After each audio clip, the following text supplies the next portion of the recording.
This is going to be the first interview of Season 2 of Free Speech. Today we have with us Gabby, Adrian, and Alek Prus, both who have some experience modeling and in the fashion industry.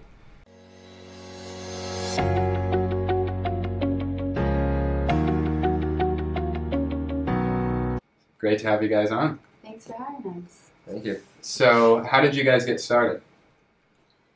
Who wants to go first? I can go. So, well, I told you guys about everything last time. Should I just like repeat almost everything that I said? Okay. So I started modeling in high school. A lot of people always had told me that I should get into modeling, but I wasn't really sure about how to do it. So that's when like Instagram was just coming about, and I had followed this girl who had shot with this guy, David Beckham, who is actually who I shot with today. I then followed him for a while, and then he ended up posting about this like model workshop thing he was putting on. And so I asked him, I was like, can I just do this? Like, I just want to see how it goes. And I ended up doing it, and it was like a whole new world to me. Like, I really didn't know what I was doing, but I went there and we had to take digitals for the first time, and like, I didn't even know what those were. Mm-hmm. Then we ended up, there was like a makeup artist there, and that was my first time getting my makeup done. It was like such a cool experience. And then the pictures actually turned out pretty good. And then he had mentioned to me, like, here's these agencies in Columbus, Ohio. You can reach out to them if you want and like submit your pictures that we took.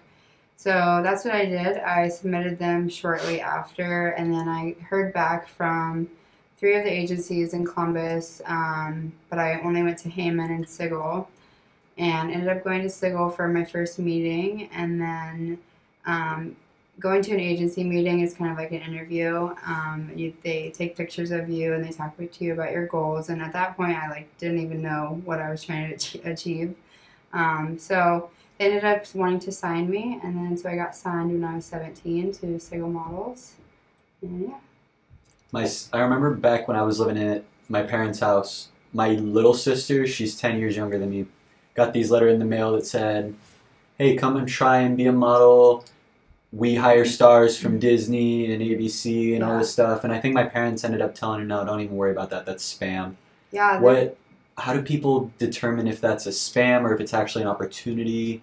Yeah, that actually happens a lot, and unfortunately, I was just talking to David today. He was like, a lot of my girls are going to Sigel, and they're like getting these like $1,000 fees, and I'm like, oh my god, no, like that should not be happening. So you should never be paying anything if you're being a model. Like, you might pay like a yearly website fee to be on the site, which I still have not paid, but I'm on the site. But realistically, if you're a real successful model or you have potential, you should not be paying a dime, whether that be, like, your agency should be like somebody who's vouching for you. It's okay to pay for a photo shoot here and there, but I tell everybody, don't pay for anything, and if you are, then it's not like real, basically. Did you find a similar experience? So yeah, I mean, a similar story. I would say I was kind of just interested in modeling for whatever reason, and so I went to Cincinnati and found an agency called New View, and same thing, had an interview, whatever. And I mean, I say a counterpoint to, or I agree that you shouldn't have to pay anything like that, and I did have to pay some at New View, which is dumb, but I have gotten work. I know that a lot of people there do pay that and then never will do anything. So I do feel bad for those people. But that's, so yeah, so the New View's,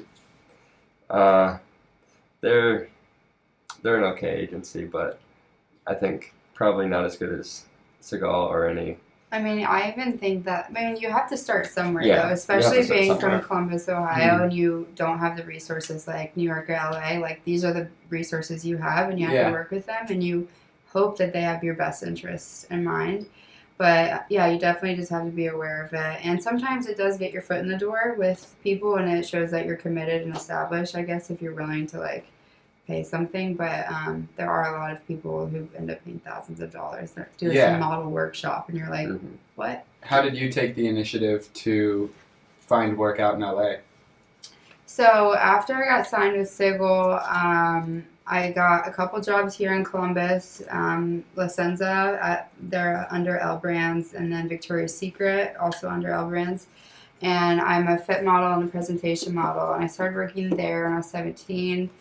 And that stuff is a lot of internal work that you can't really take photos because it's all like unreleased product and stuff. So it wasn't really like the glitz and glam that I was seeing a lot of people doing like on Instagram or in Photoshoots or that kind of stuff. Mm-hmm. So I started traveling. I went to Miami and LA, and I've been to New York once, but I started just doing test shoots with a lot of photographers.